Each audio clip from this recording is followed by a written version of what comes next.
line. They get it back. Wood. And good work on the boards. They pick up. All right, so the reason why I just showed that clip ahead of my actual analysis was to just show the coverage, right? What the coverage said. Because obviously I can't show you what the coverage says during the actual replay. So I had to basically get a screen recording and clip it onto here. And basically what this shows is that a lot of times when it seems like no defense matters, you know, when you're guarding computer. And the reason for that is because a lot of times it's not even registering that there's any defense there, right? So they're going to score as if there's no defense there because the game is saying that the guy is open, right? Like the coverage just showed that the man was open, but he was not open. You can replay it, take it back. Clearly, clearly he's heavily guarded. He has a man in the front and a man in the back, no homo. But he got a man in the front and behind him, right?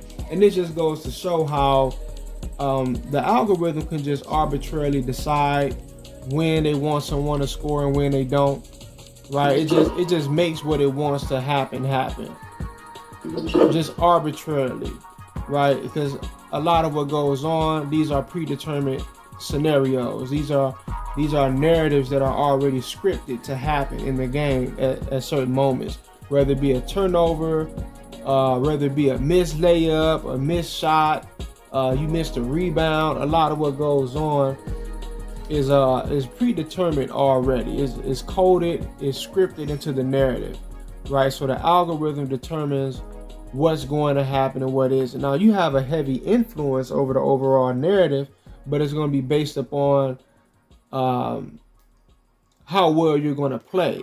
But that shouldn't be a factor because you're not supposed to be defeating the algorithm and the agendas of whatever the algorithm is trying to push, the narratives.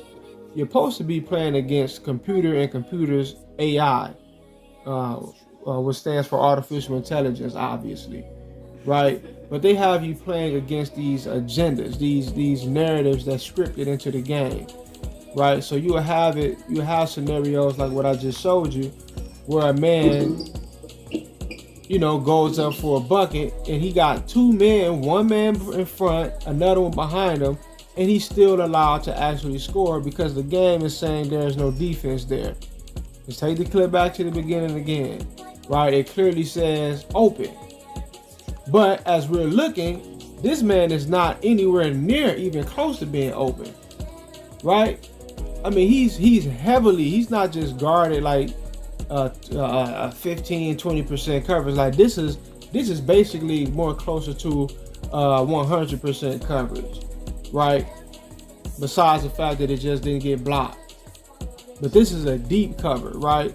And you will have your instances where you'll come down and you will have lightweight defense on you with a great finisher around the rim. You know, a guy could actually even be behind you.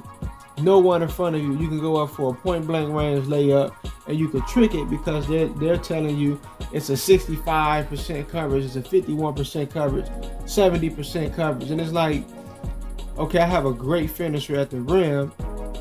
There's no one in front of me. The guy's behind me. He didn't block the shot and the defense wasn't really all that good, to be honest. But they're registering what they want to register because of their agendas, right? The script. This game is heavily scripted. 2K is heavily scripted. This one, when it first came out, it seemed a lot better, but it's been like 2 or 3 patches, if I'm not mistaken. I know it's been at least one, and it's like a lot changed. Like you don't really, like the blow-bys feel a lot different. You know, it kind of feel like you start to drag a little bit once you actually get by a defender. Like they're trying to force you to submit and capitulate to the defense, right? But I just wanted to show that. Once again, go look at the clip at the beginning of the video again and just look at it for yourself. It's you know, it's right in your face, right? Anyway, peace.